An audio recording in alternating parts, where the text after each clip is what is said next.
remember like the moment where I kind of had to make this decision. I was sitting up in bed. It was seriously 4 a.m. I hadn't slept. I had those cold sweats because we had this house that we owned. We had 2 vehicles. You know, we have 3 children. I have my wife, and like I'm the breadwinner. I'm supposed to find a way to feed the family. And so I'm like, how am I supposed to live? And I had this incredibly important decision to make of do I continue against everybody else's judgment and advice, keep pushing this thing and find a solution to it, or do I chalk it up, you know, go into bankruptcy and find a job and just kind of, you know, tuck my tail and walk away. And that was like one that was the most, like, for me, like pivotal point of every part of my entrepreneurial career since then.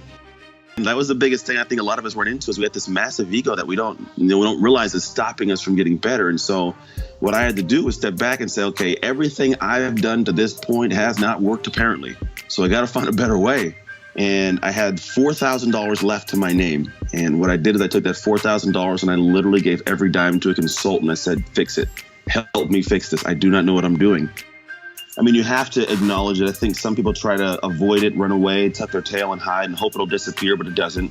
You literally have to turn and face it head on and find a solution. And what I tell most people is it's like this concept of 95-5. And what it is 95% and 5%. Now, most people spend 95% of their time thinking about the problem, how bad it is, what am I going to do? And they sit stagnant in this one spot and they never move. So they never make progress. So they'll stay in that place longer. Mm-hmm. The way that I've operated throughout my life is I do the exact same 95-5, but I flip it on its head. I say, as opposed to spending 95% of my time, you know, stewing and woe is me, I'm going to spend 95% of my time getting out of this hole, 5% worrying about it. I went from, you know, that year where I had $20 in my bank account, which was literally the holes. But that next year, between that and some other things, I brought in like $405,000. So I was able to get myself back to a positive place. But it was a lot of just this going past the no's and going past the rejections. As much as I had this internal thought of like, you know, you don't have the financial success, what I had done is I pretty much put all my manhood on the line. I'd done what people talk about. You gotta sell out. You gotta go full everything into something you believe in, and I believed in it. You know, it's always up and down areas because you have to take risk to grow. But people think that risk is something that you see coming, and it's not. It's something that sneaks up on you because there's gonna be a point in which you have to decide: do I cut this last check for 20 grand and put myself to a point where I don't have any money for this business, or do I cut this check and say, let's go? And that was that moment where, you know, I think everybody kind of gets to a point of having to figure that out, and then over and over and over, taking the step to go in that direction, and it's always paid off. I couldn't have sat down and planned any of this out. Like if I sat with a pen and paper in a million years, I would never figure out that this would take place.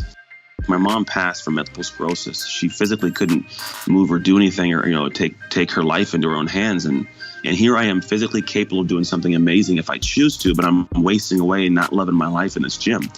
And so this area got to a point where I was in this gym and I had this opportunity, and all I had to do was basically hit the gas and go. And I remember sitting back and saying, you know what, I'm not in love with this. And I stepped back and I got in this conversation with the lady who was running this place.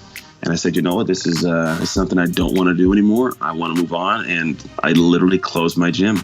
And so the biggest no I made was this one that said no to success that I'd already built.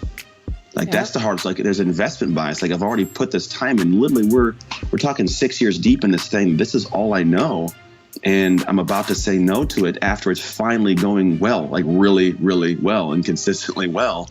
And I'm like, yeah, I've built this thing up. It's like saying I built this building that, you know, I built my brand new house, you know, big, amazing backyard, but I'm not going to live in it. Like, you know, it's like that's kind of what it turned into. And so I walked on, and had I not done that, I wouldn't be in a place I am now, being able to travel with my family and reopen my gym the way I really want to run and be able to have financial freedom and time freedom. And so it's been this humongous, you know, push to a positive, you know, more happy direction for me because I said no when my heart told me it needed to. Great isn't great until it feels surreal. Like you can have something like, oh, it's great, but like it's not great until you're like, holy crap, is this really with my life? Like, oh, like you got to pinch yourself. Like that's when it's really, really get the chills going and like you feel like the endorphins pumping. It's just like you have to like look back on it. Like imagine people that win a Super Bowl. It doesn't set in until later. Like it has to set in for it to really be something great. And that's what I feel I've built in my life now. Rejection and no's are kind of like dirt on top of a buried treasure. And the way that works is it's like if you think about it, like there's dirt, but the dirt can be moved. But if you keep moving the dirt, at some point in time, you'll eventually reach the treasure. And you have to dig down to get that. And that's work.